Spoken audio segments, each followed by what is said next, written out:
வணக்கம், welcome to Chitra Murali's kitchen. இப்போ என்ன பார்க்க போறோம் அப்படின்னு பார்த்தீங்கன்னா, கறிக்கும் கூட்டுக்கும் சேர்க்கிற மாதிரி ஒரு பொடி தான் நம்ம அரைக்க போறோம். ரொம்ப சிம்பிளா அந்த பொடி மட்டும் நீங்க அரைச்சி வச்சிருந்தீங்கன்னா, கத்திரிக்காய், அப்புறம் உருளைக்கிழங்கு, கோவக்காய் எந்த காய் பண்றீங்களோ அதை பொடிக்க அந்த பொடி போட்டுக்கலாம். அதாவது காரப்பொடிக்கு பதிலாக இதை சேர்த்துக்கலாம். அதே மாதிரி கூட்டும் வேக வச்சு ரெடியா சவுச்சவுலாம் வேக வச்சு ரெடியா வச்சிருந்தா இந்த பொடியை போட்டு டக்குன்னு பண்ணிடலாம். ஃபர்ஸ்ட் இந்த பொடி எப்படி பண்றதுங்கிறத நம்ம பார்த்துடலாம். அதுக்கு கடாயில வந்து ஒரே ஒரு டிராப் எண்ணெய் விட்டுருக்கேன். இது எதுக்குன்னா பெருங்காயம் பொரியறதுக்கும் வரமிளகா வறுக்கும் போது நம்ம நெடி அடிக்காம இருக்கிறதுக்காக தான் நான் வந்து எண்ணெய் விட்டுருக்கேன். ஸோ அது காயட்டும். அதுக்கு தேவை இப்போ இந்த பொடிக்கு தேவையானது என்னென்னு சொல்லிடுறேன், பார்த்துடலாம்.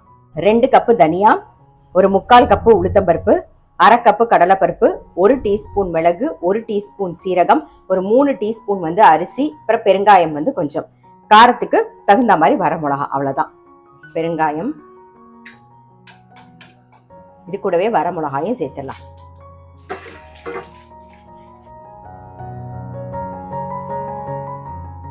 பாருங்க, பெருங்காயமும் வரமிளகாயும் வறுபட்டுருது. இதை மாத்திரலாம் ஒரு தட்டில்.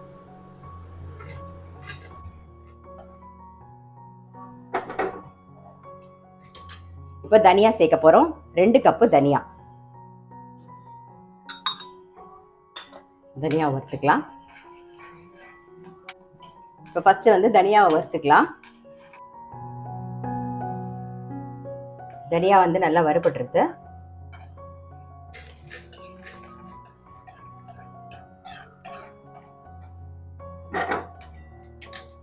இப்போ உளுத்தம்பருப்பு எல்லாமே வந்து ட்ரை வால்நிலை தான் வறுத்துக்கணும். நான் வந்து நம்ம வந்து அந்த பெருங்காயமும் வரமிளகாயும் மட்டும் கொஞ்சமா எண்ணெய், ரொம்ப வேண்டாம், நல்லா ஒரு டிராப் எண்ணெய் விட்டு வறுத்து எடுத்துட்டா போதும். அது கூட வந்து ட்ரையா வறுத்துக்கலாம். பட் அந்த மிளகாவோட நெடி அடிக்குமே அப்படிங்கிறதுக்காக தான் நான் கொஞ்சோண்டு ஒரே ஒரு டிராப் வந்து எண்ணெய் விட்டுக்க சொன்னேன். மற்றபடி மிச்சம் எல்லா ஐட்டமுமே வந்து நீங்க ட்ரை வால்நிலை வறுத்துக்கோங்க. வெங்க உளுத்தம்பருப்பும் நல்லா வறுபட்டுருக்கு. இப்போ கடலைப்பருப்பு சேர்த்துக்கலாம்.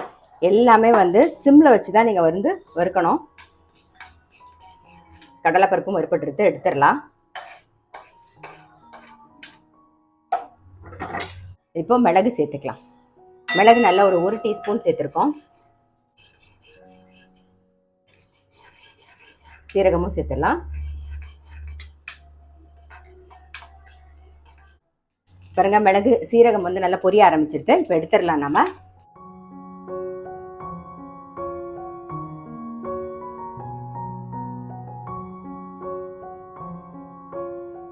இப்போ அரிசி சேர்த்துக்கலாம். அரிசி வந்து பொரி அரிசி மாதிரி பொரியணும். பொரிஞ்சோடனே நம்ம எடுத்துடலாம். பாருங்க, இதான் பொரி அரிசி பதம். இதை எடுத்துடலாம். இப்போ கடாயை வந்து நான் ஆஃப் பண்ணிட்டேன், அடுப்பை ஆஃப் பண்ணிட்டேன். இதே சூட்லேயே வந்து உப்பு மட்டும் நம்ம அப்படியே வறுத்து எடுத்துக்கலாம். உப்போட ஈரப்பதம் போனால் போதும். உப்போட ஈரப்பதம் போயிட்டு அவ்வளோதான். இதெல்லாம் ஆறுனதுக்கு அப்புறமா நம்ம கோர்ஸா பொடி பண்ணி எடுத்துக்கலாம். பாருங்க, நல்லா ஆறிடுத்து. இப்போ அரைச்சி எடுத்துக்கலாம். பாருங்க, கோர்ஸா அரைச்சாச்சு. நம்ம கூட்டுக்கும் கறிக்கும் போடுற பொடி வந்து ரெடி ஆயிடுது.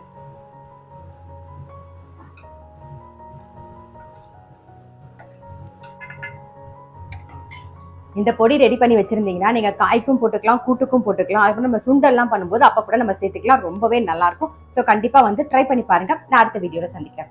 அடுத்த வீடியோல வந்து இந்த பொடியை யூஸ் பண்ணி கூட்டு, அப்புறம் வந்து காய் எல்லாமே நான் உங்களுக்கு பண்ணி காமிக்கிறேன்.